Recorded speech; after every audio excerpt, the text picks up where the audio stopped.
Sveiki gerbėmieji, tai tęsiam savo serialą. Kas čia antena? Nu, tvarkoj.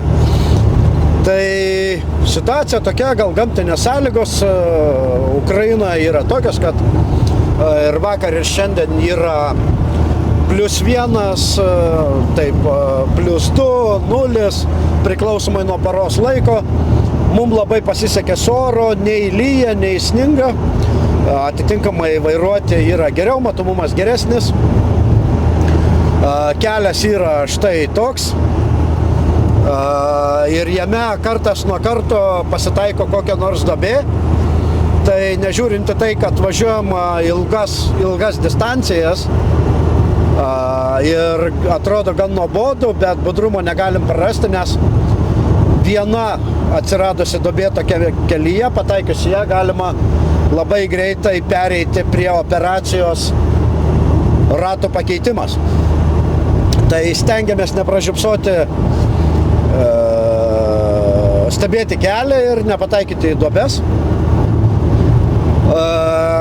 Šiąnakt pavyko, kaip ir planavom, pamiegoti 5 valandas. Tai visai neblogai. Pradžioje, kol dar nesam pavargę, pervargę. Tikiuosi šiandien dienos eigoje pavyks visus reikalus susitvarkyti pakankamai sėkmingai ir duoti ekipažui, savanoriams, kad jie galėtų šiąnakt išsimiegoti jau 8 valandas. Tai per 2 paras gausis po 6, tai visai neblogai. Ir šiandienos planas yra nuvažiuoti į sandėlį Kijeve, kurį mums surado mūsų draugai ukrainiečiai. Tiksliau, ačiū Maksui. Didžiausia, taip pat ačiū vairuotojui Sergejui, kuris jau atsiuntė nuotraukas ir informavo mus, kad krovinys iškrautas.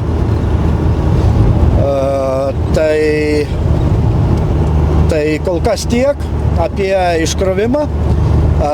Ką mes dabar padarysim, tai nuvažiuosim iki sandėlio ir didysis darbas šiandien pasikrauti rytojaus reisų į 2 mašinas ir jas nuvežti.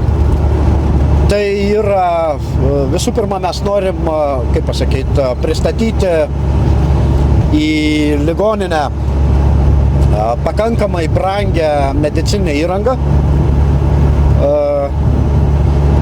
kad jos nesivežioti, kad nekrovinėti pirmyn atgal, nu, žinot, ir to viso proceso eigoje nesugadinti. Tai toks dalykas ir kaip mums seksis visą tą padaryti. O vieną iš duobių apeinam. Paskui važiuojančios mašinos irgi sėkmingai išsisuko.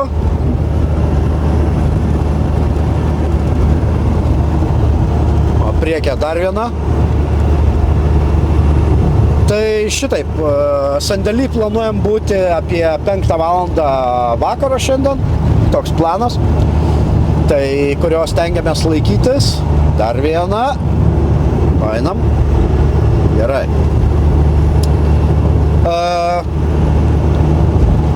Kažkaip prieš pradant įrašą kalbėjom tokią temą, kurią truputį paminėsiu.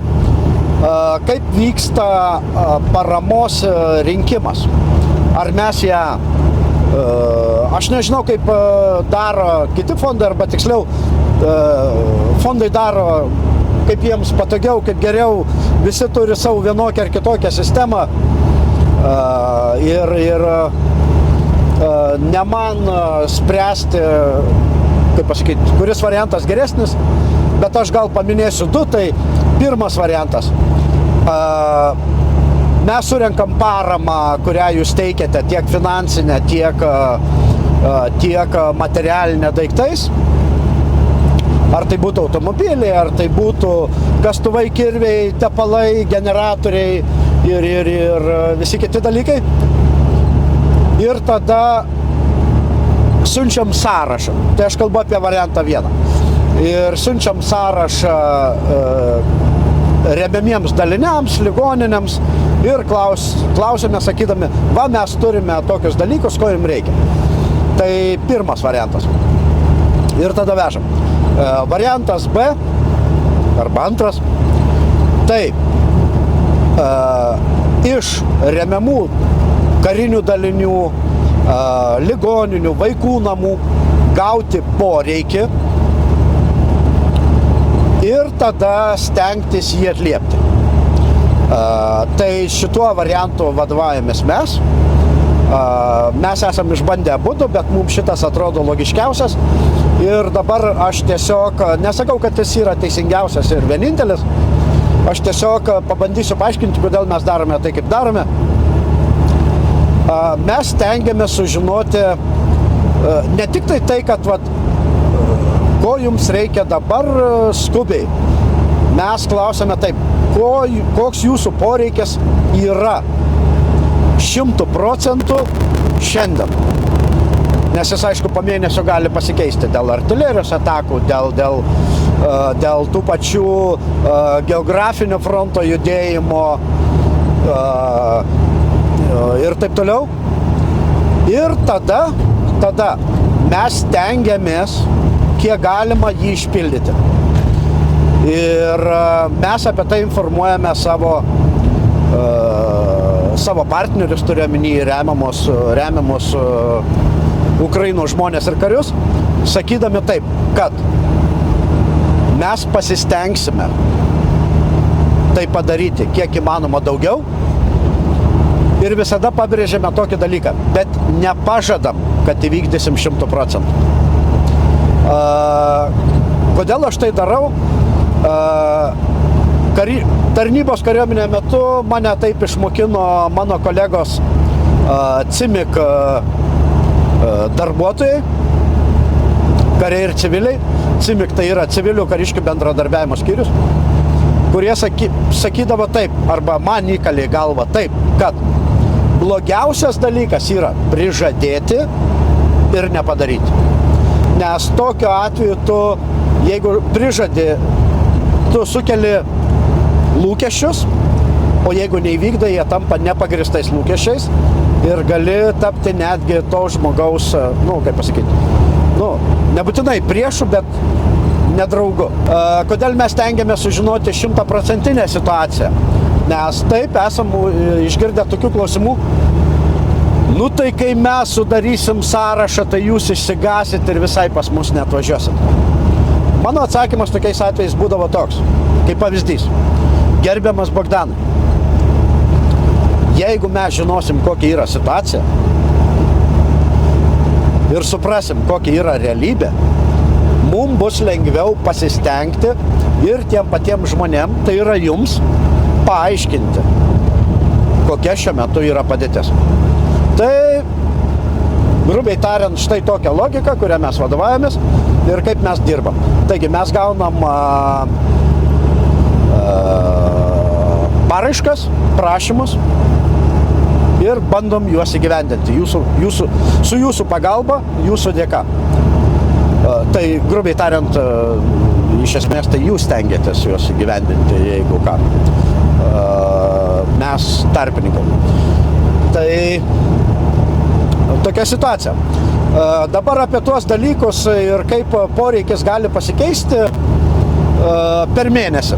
Atrodo, tema tokia labai paprasta, ne? Kaip čia buvo, kad vieną mėnesį taip praėjo, mėnesis pasidarė kitaip. Tai, kad būtų lengviau visiems suprasti, o man aiškinti, tai paimkim bet kokią įrangą, šiuo atveju elektros generatorių. Benzininį elektros generatorių, kuris pristatomas naujas, jisai turi ten tiek ir tiek tūkstančių darbo valandų. Mes kalbam apie garantinį tą reikalą. Vienas iš tokių niuansų, kad instrukcijai neatsimenu kelintų punktų, bet labai svarbių, netgi pabrėžtų su visais šauktukais. Aišku, mes žinom, kad niekas neskaito instrukcijų, jūs irgi neskaitot.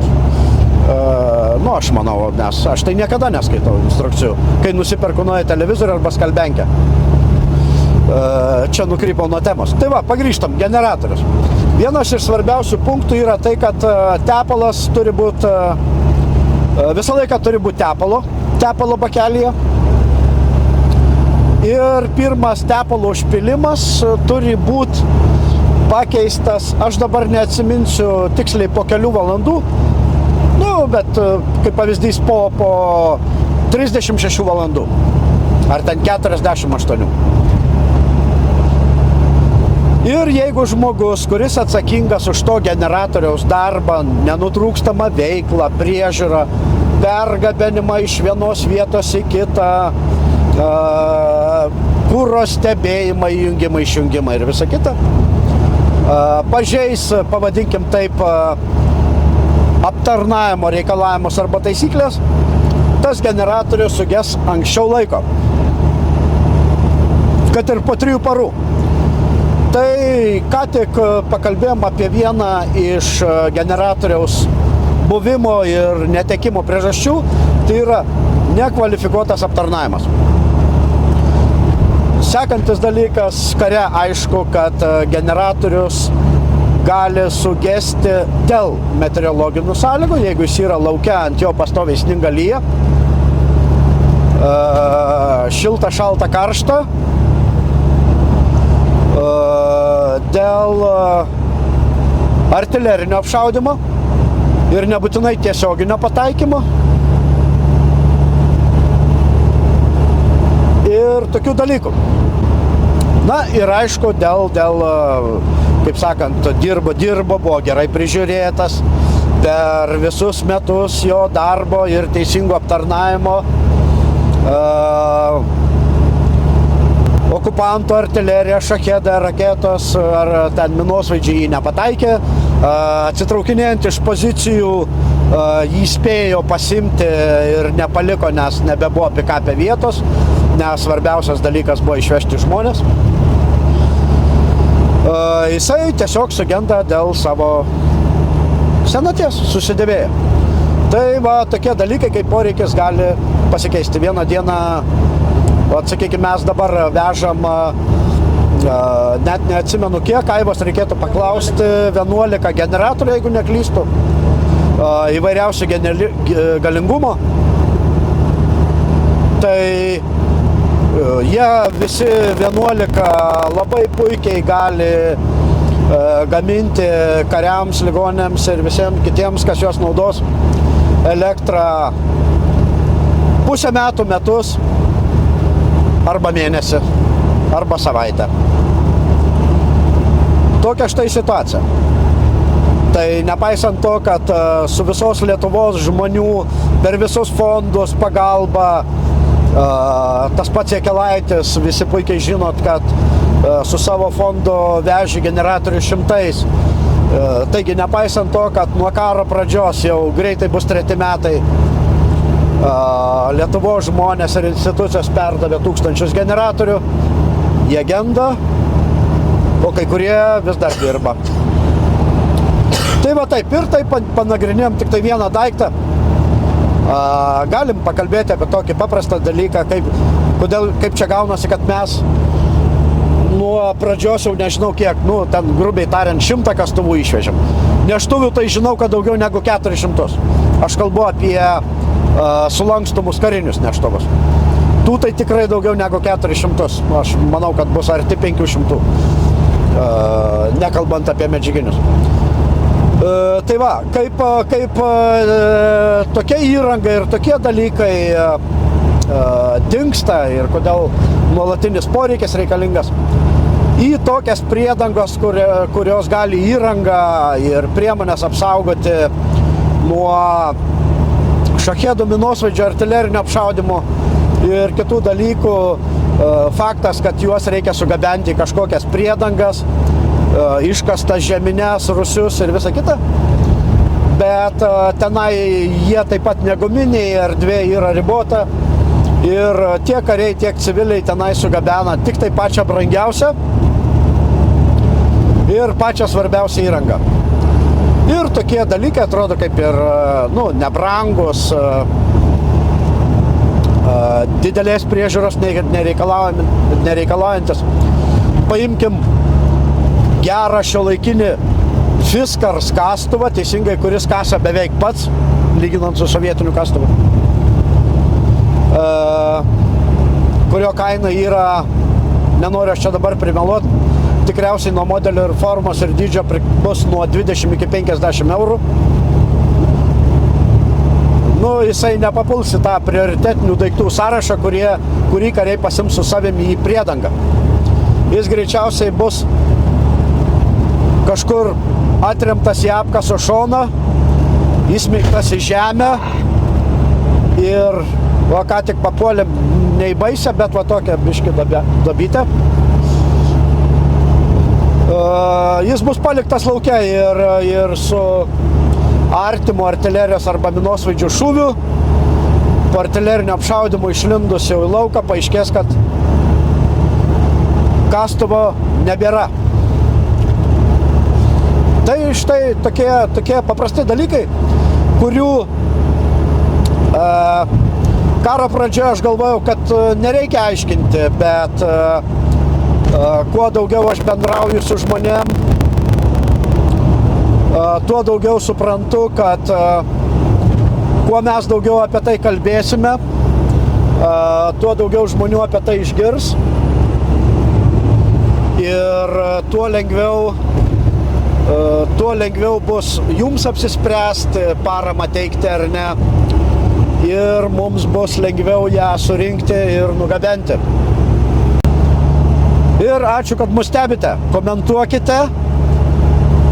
Savo srities specialistai, elektrikai, santechnikai, vairuotojai, mechanikai, statybininkai, kariai, medikai, kas dar, naikintuvų pilotai, tankistai, artileristai, minosvaidininkai, žvalgai, snaiperiai, komentuokit, teikit, rašykit savo pastebėjimus,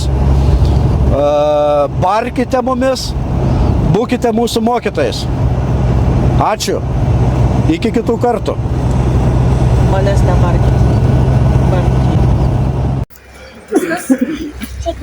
Taip, sakė blogai, nufilmavau. Kur dar dienos rankos? Tai situacija tokia, šiandien formuojamas krovinys, rytojus į Sumus. Čia bus tik medicina, į Sumų Šventojo Panteleono ligoninė, kuri yra didžiausia Sumuose ir Sumų apskrityje. Tai Arūnas šviečia, viskas vyksta tamsoj. Mesk į šoną kur nors ir viskas, paskui pasimsim, svarbu neužmiršti. Tai... Aš jūs tiesiog sutrypsiu. Manau, kad dar tas pats. Irgi, bet čia... Tai formavimas vyksta taip, ne viskas, kas bus iki važiuoja į Sumus, tai faktiškai kai ką mes turim iškrauti. Kraunam ant dviejų palečių. Viena yra ta, kuri paskui bus sukrauta atgal į mikroautobusiuką, o kita, kuri liks čia ir važiuos į kitą ligoninę. Dabar neatsimenu vietovės, pasakysiu sekančios įrašuose. Tai toks vienas darbas šiandien. tą patį pirmą vakarą Kijeve, kai mes atvažiavom. Antras darbas yra Ukrainos mūsų draugai pagalbininkai krauna paletės, kurios buvo iškrautos iš fūros, kad jos nakties metu, jeigu bus lietus ar sniegas, kad nesušlaptų. Tai čia, štai čiužiniai, čia va tie Lietuvoje, kur pakavom kariniai neštuvai, padangos, kastuvai, dar čiužiniai, tie patys dviračiai dovanoti spėju, kad kai kurie atpažins savo daiktus. Čia yra pečiuko kaminas, čia toks įdomus elektrinis pečiukas su vamzdžiais. Ir kitos paletės, didžioji dalis jau viduj. Tai va tokie du darbai. Paskui nueisiu dar viduj, nufilmuosiu, kaip tenai viskas vyksta. O dabar einu, padėsiu žmonėm sukrauti ir perkrauti. Я тебе расскажу, я про леопарды, мы же с самого начала начали леопарды проверять Мальдеры, блядь. на запорожском напрямку. Как раз Горихов был там, Орехов, мы там как бы первый раз выехали на этих танках, на леопардах. И заметь, что никто никогда не думал, в чем прикол леопарда танка. Он офигенный, он спасает жизни людей, он реально там защищенный, броня, все класс. Но у него гусеница вообще ни о чем. То есть пидоры тоже поняли, что у него с гусеницами проблема. И они что делают? То есть выехали танки, они взяли, блин, по каждому по пивидронам, блин, по гусенице, первых там пару, последних расхерячили. И потом, блин, просто арта разобрала все остальное. То есть жизни людям-то спасли эти танки, но они никуда не поехали. А потом их перегнали на Бахмутский напрямок. А Бахмут, ну ты ж был в Бахмуте, ты ж знаешь, да, что такое Бахмут? Бахмут — это 3 шага ты ступил, у тебя вот такая на ногах вот такая бульба. Ты идешь и растешь. Ты идешь и растешь, глина, ты не можешь пройти. То есть у машин реально, у нас у джипов были такое, что когда вот на скорости, мы там, когда эвакуация была, надо было выскакивать. У меня резина передняя, блин, на джипе разувалась, потому что налипала вот эта грязь. И, блин, колесо нафиг не крутило, понял, оно просто снимало, резину снимало. И вот, когда приехали леопарды, они просто тупо разулись на Бахмутском напрямке. так, потому Тупо. что- То есть, и они столкнулись с тем, что это классный танк по песочку ездить, спору нету. Но когда коснулось там, блин, когда вот наши условия, вот эти грязь, болото, вот эта вся хрень, все, леопард мертвый. Но надо признать, Макс, что ты не сделаешь военную машину, которая может работать и в пустыне, и в Правильно. Вот они, смотри, европейских, вот они и поняли, что у них в надо для горах, одних как делать. Меркава, да? Да. Ну, подъем. Ну, опять-таки, смотри, ты говоришь Меркаба, да? Тоже, смотри, пошло как проще, самый простой вариант. Самый был крутой танк, самый дорожущий в мире.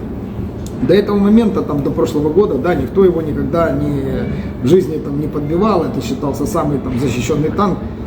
Простой тебе пример. $500 FPV прилетело. Это ж орки научили, грубо говоря, ну я даже не удивлюсь, если там был пилот орк какой-то, ну типа, Так, как так. всегда. То есть, который летал тоже профессионально. То есть, блин, взяли дрон за $500, блин, и первый же самый вылет, один дрон и минус танк. Представляешь, то есть, ну, всему миру показали, что самый крутой Ну, танк, это- который стоил кучу денег, и за него платили как за самый надежный, а один FPV-дрон убил этот танк.